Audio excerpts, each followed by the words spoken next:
Die dänische Reederei DFDS hat Ende der 1990er Jahre mit der Torselandia-Klasse erstmals seit 20 Jahren wieder neue Schiffe übernommen. Doch wofür werden die Frachtfähren benötigt? Was zeichnet sie aus? Und welche besondere Aufgabe kommt 2 der 3 Schiffen zuteil? Das alles und noch vieles mehr erfährst du in der neuen Ausgabe Fährnews Fracht. Heute geht es dabei um die Schiffe der Torselandia-Klasse.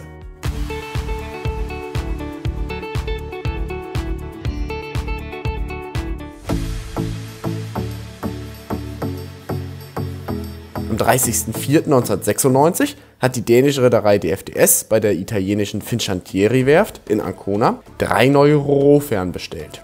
Das Typschiff dieser neuen Klasse, die damalige Torselandia und heutige Selandia Seaways, lief als erster Neubau für DFDS seit 20 Jahren am 10. April 1998 vom Stapel. Nach mehreren Probefahrten im Oktober und November 1998 war die damalige DFDS Torline nicht zufrieden mit dem Neubau und man entschied sich, die Ro-Ro-Fähre auf der Fredericia Skibswerft AS im dänischen Fredericia fertigzustellen.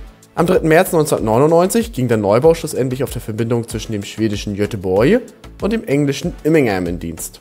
Auch das zweite Schiff der Torselandia-Klasse, die Torsucha, wurde von der italienischen Werft nicht zur vollständigen Zufriedenheit von DFDS Torline gebaut.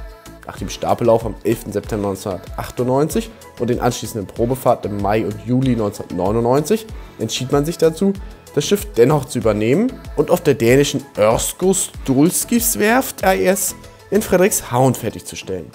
Am 18. Oktober 1999 wurde dann auch die damalige Torsucha, die heutige Sucha Seaways, auf der Verbindung zwischen Göteborg und Immingham in Dienst gestellt. Beim dritten und letzten Schiff dieser Klasse, der damaligen Tor Britannia und heutigen Britannia Seaways, stellte Fincantieri das Schiff schlussendlich selbst auf ihrer Werft in La Spezia fertig. Die DFDS Torline war diesmal mit dem Ergebnis augenscheinlich zufrieden, sodass das letzte Schiff der Klasse am 8. Mai 2000 ihren Dienst auf der Strecke zwischen Göteborg und Immingham aufnahm.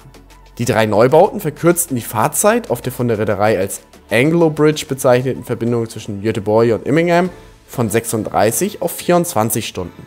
Auch die Hafenliegezeit konnte von 10 bis 12 Stunden auf 6 Stunden reduziert und damit nahezu halbiert werden. Die Schiffe der Torselandia-Klasse waren so gebaut worden, dass sie die Schleuse im Immingham passieren können. Daher war die Breite der Schiffe bei der Planung und beim Bau auf 26 Meter begrenzt.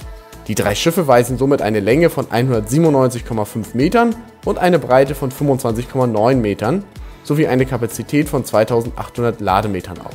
Bis zu 12 Lkw-Fahrer können an Bord mitreisen. Die Dienstgeschwindigkeit liegt bei 21,1 Knoten. Die Schiffe der Torselandia-Klasse verfügen über ein offenes Wetterdeck, ein geschlossenes Hauptdeck sowie ein Autodeck und die Tankdecke. Zu erreichen ist das Hauptdeck über die 20,8 Meter breite Heckrampe. Vom Hauptdeck aus führt eine 57 Meter lange und 4,5 Meter breite Rampe auf das Wetterdeck sowie eine 56,3 Meter lange und 4,2 Meter breite Rampe auf die Tankdecke. Die Containerkapazität beträgt 467 Toll.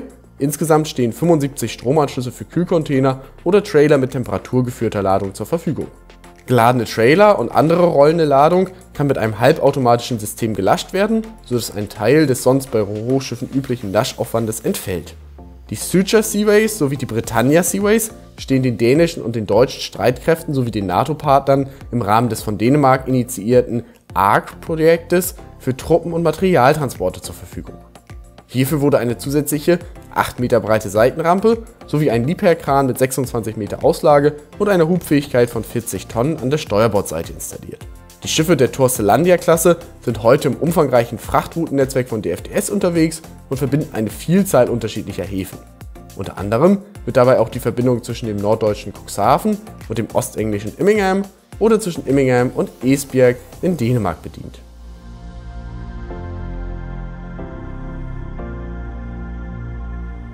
Wie findest du die Frachtfähren der Torselandia-Klasse? Wichtiges Transportmittel und spannende Nebenaktivität als Material- und Truppentransporter oder eher alltäglicher Gast in Nordeuropas Häfen? Schreib uns deine Meinung gerne in die Kommentare. Selbstverständlich darfst du aber auch, wie immer, bei Fragen oder Anmerkungen den Kommentarbereich nutzen. Wir hoffen, dir hat diese Folge gefallen. Solltest du in den nächsten Wochen selbst eine Fährüberfahrt planen, dann schau für deine Buchung gerne bei unserem Partner fähren.net vorbei. Hier kannst du jetzt auf den Link zu fähren.net klicken.